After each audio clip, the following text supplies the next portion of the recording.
রান্নাঘরে সবাইকে স্বাগত। আজ বানাবো মোদক। সামনেই গণেশ চতুর্থী, আর গণেশজির প্রিয় প্রসাদই হচ্ছে মোদক। আর সেই মোদকই যে বাড়িতে কত সহজভাবে বানিয়ে ফেলা যায় সেটাই আজ আমি তোমাদের সঙ্গে শেয়ার করব। আমার কাছে এটা বানানোর কোনো ছাড় ছিল না, আমি হাত দিয়েই এটা বানিয়েছি। তাহলে চলো দেখে নেওয়া যাক বন্ধুরা কিভাবে এটা বানাই। মোদক বানানোর জন্য প্রথমে আমি একটা প্যানের মধ্যে নিয়ে নিয়েছি বেশ কিছুটা নারকেল কোড়া। এবার এটা গুড় দিয়ে একটু পুর বানিয়ে নেব। নারকেলের পুরটা রেডি হয়ে গেছে, এবার আমি একটু ঠান্ডা করে নেব এটাকে। এখানে একটা কড়াই গরম করে আমি এক বাটি জল একটু গরম করে নিয়েছি, তার মধ্যে এবার দিয়ে দেবো একটু লবণ আর দিয়ে দেবো একটু ঘি। তারপর যে পরিমাণে আমি জল নিয়েছি ঠিক সেই পরিমাণে দিয়ে দেবো চালের গুঁড়ো, দিয়ে খুব ভালোভাবে এবার এটা মিশিয়ে নেব।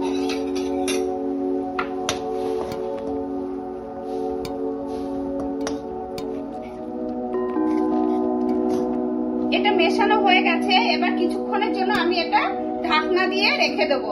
জাস্ট 5 মিনিটের জন্য আমি একটু ঢাকনা দিয়ে রেখে দেবো। 5 মিনিট হয়ে গেছে, এবার আমি একটা থালাতে নামিয়ে নিয়েছি। এবার এরকম একটা বাটি দিয়ে আমি একটা ডোলে ডোলে একটু মেখে নেবো, কারণ এটা এখনো খুব গরম আছে, হাত দিয়ে আমি মাখতে পারবো না, তাই এটা দিয়ে মেখে নেবো। আর গরম থাকা অবস্থাতেই এটা মাখতে হবে, না হলে কিন্তু এটা শক্ত হয়ে যাবে।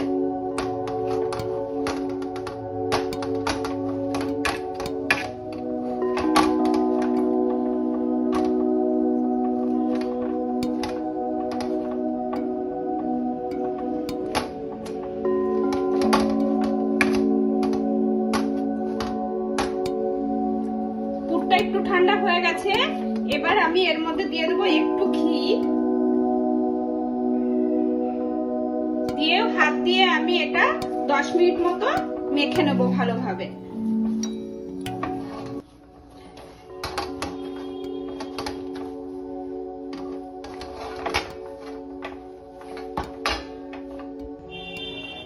এটা আমার খুব ভালোভাবে মাখা হয়ে গেছে।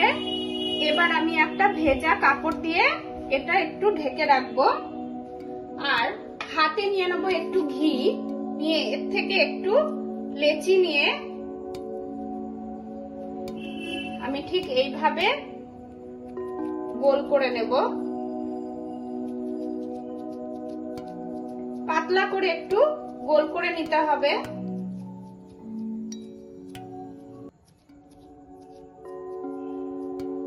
ঠিক এইভাবে গোল করে নেওয়া হয়ে গেলে এর মধ্যে যে নারকেলের পুরটা আমি করে রেখেছিলাম সেটা দিয়ে দেব, দিয়ে ঠিক আস্তে আস্তে আমি এটা মুড়ে দেব।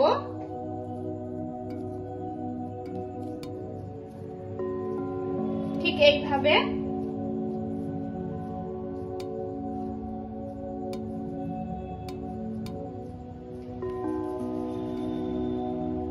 ঠিক মোদকের শেপে আমি এটা করে নিলাম।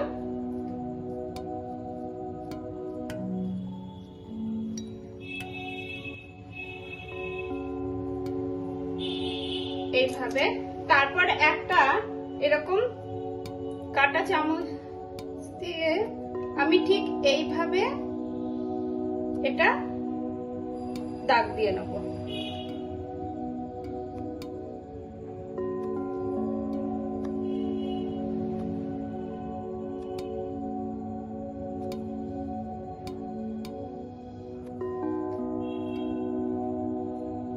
ব্যাস এভাবে আমি সবগুলো করে নেব একটা একটা করে।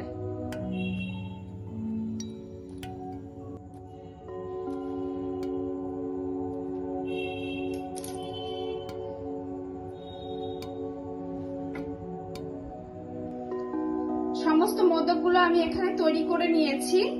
এবার এখানে একটা পাত্র গরম করে আমি এর উপরে দিয়ে দেবো একটা কাপড়, তবে কারোর কাছে যদি কলা পাতা থাকে সেটা দিয়েও করতে পারে। এবার এর মধ্যে দিয়ে দেবো একটা একটা করে মোদকগুলো দিয়ে আমি এটাকে 10 থেকে 15 মিনিট ভাপিয়ে নেব।